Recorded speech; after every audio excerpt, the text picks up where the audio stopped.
అమరావతి ఒకప్పుడు రాజకీయ రాజధాని కలలకే పరిమితమైందనుకున్న నగరం ఇప్పుడు సినీ రాజధానిగా కలలకు కూడా వేదికగా మారబోతుందా? ఆసక్తికరంగా ఏమిటంటే ఈ మార్పుకు బీజం వేస్తున్నది టాలీవుడ్ కాదు, బాలీవుడ్.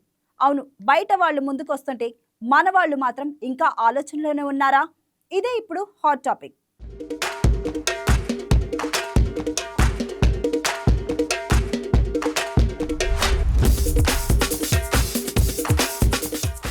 ఆంధ్రప్రదేశ్ రాజధాని అమరావతి మరోసారి వార్తల్లో నిలిచింది. కారణం రాజకీయ నిర్ణయం కాదు, సినీ రంగానికి సంబంధించిన పెద్ద ప్లాన్. బాలీవుడ్ స్టార్ సంజయ్ దత్ ముఖ్యమంత్రి నారా చంద్రబాబు నాయుడుతో భేటీ కావటం ఒక సాధారణ మీటింగ్గా కనిపించినా దాని వెనుక పెద్ద కథ ఉందని స్పష్టమే.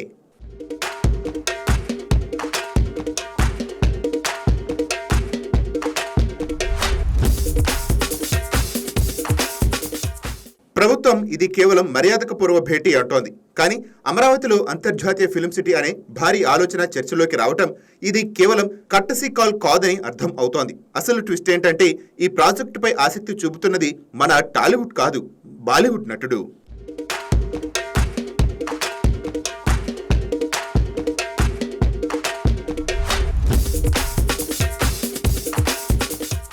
ఈ కథ నిన్న మొన్నటిది కాదు. మంత్రి నారా లోకేష్ ముంబైలో సంజయ్ దత్తో చేసిన భేటీ, 2024లో జరిగిన ప్రారంభ చర్చలు, ఇవన్నీ ఇప్పుడు ఫలితాల దిశగా కదులుతున్న సంకేతాలు. అంటే స్క్రిప్ట్ చాలా కాలం క్రితమే రాసేశారు, ఇప్పుడు షూటింగ్ మొదలవుతోందన్నమాట.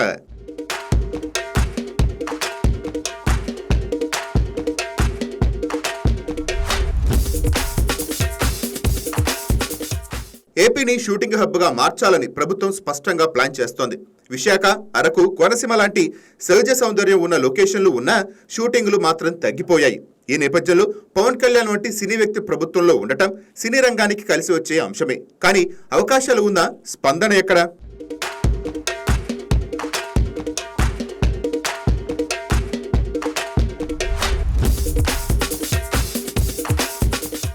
రాష్ట్ర విభజన తర్వాత టాలీవుడ్ మొత్తం హైదరాబాద్లోనే కేంద్రీకృతమైంది. ఏపీలో షూటింగ్లు జరగాలంటే ప్రోత్సాహం కావాలని ఎప్పటినుంచో అంటున్నాయి. ఇప్పుడు ప్రభుత్వం రండి అంటుంటే వెళ్దామనుకునే వాళ్ళు కనిపించటం లేదు. ఇదే అసలు ట్విస్టు.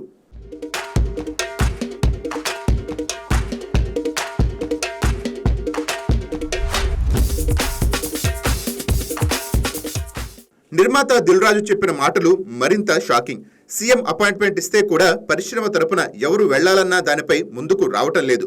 వేదికలపై మాత్రం విమర్శలు చేస్తున్నారు, సెటైర్లు వేస్తున్నారు. కానీ చేతల్లో మాత్రం ఏమీ లేదు.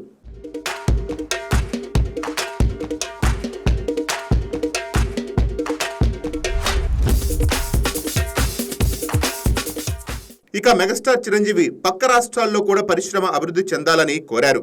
మంచి మాటే, కానీ అదే మాటను చర్యగా మార్చే ధైర్యం ఎక్కడ? స్టేజ్ మీద డైలాగ్, గ్రౌండ్ మీద యాక్షన్ లేదు అన్న విమర్శలు ఇక్కడే వస్తున్నాయి.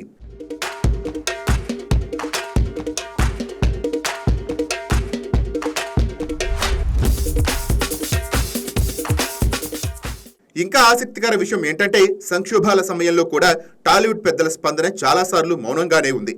కానీ తమిళ నటులు రజనీకాంత్, కమల్ హాసన్ లాంటి వారు స్పందించిన సందర్భాలు ఉన్నాయి. దీన్ని బట్టి ఏమనుకోవాలి? పొరుగు కళాకారులకు ఉన్న బాధ్యత మనోళ్ళకి లేకపోయింది.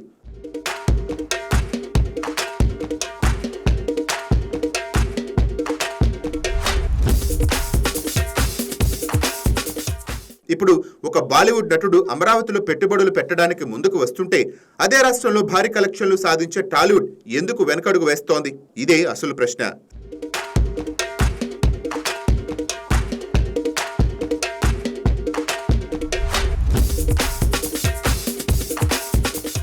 సంజయ్ దత్ ప్రాజెక్టు గనక ప్రారంభమైతే అది కేవలం ఫిల్మ్ సిటీ కాదు, టాలీవుడ్కు ఒక చెంపదెబ్బ. మనకున్న అవకాశాలను మనమే మిస్ అవుతున్నామా అనే ప్రశ్నకు సమాధానం కూడా కావచ్చు.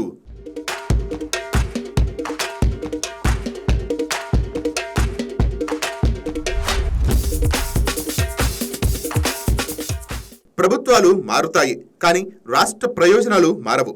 అమరావతిని సినీ హబ్గా మార్చాలంటే బయట వాళ్ళు మాత్రమే కాదు, మనవాళ్లు కూడా ముందుకు రావాలి. లేకపోతే ఈ మౌనం భవిష్యత్తులో ఒక పెద్ద మిస్ అయిన అవకాశంగా అవుతోంది.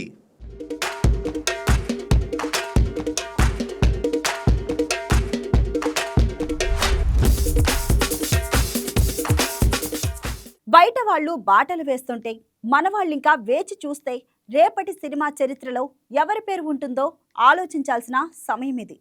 అమరావతి మరోసారి ఛాన్స్ ఇస్తుంది. టాలీవుడ్ ఈసారి యాక్షన్లోకి వస్తుందా లేక మళ్ళీ మౌనమేనా? వేచి చూడాలి. Please subscribe to YK TV Network. Please subscribe to YK TV. Please watch YK News.